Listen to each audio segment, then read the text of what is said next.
Đã sọp thì nên xuyên như thế nào bùi lia thế này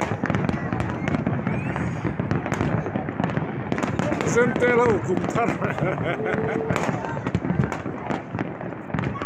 anh Kumhlui khá bùi khóc này cái này nó tăng dân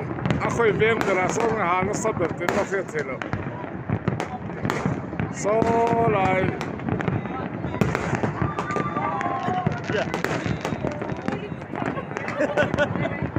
mỗi thế chơi khóc này cái nên chúng làm thọp có chả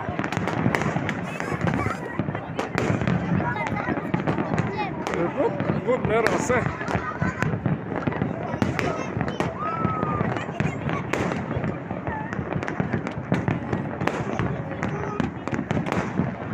cứ chua lên này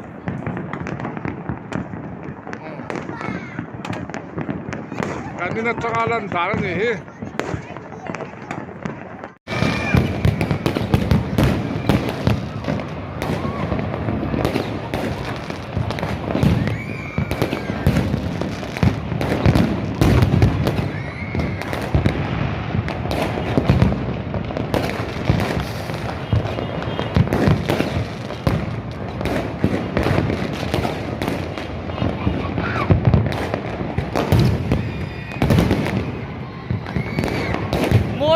môi liên tục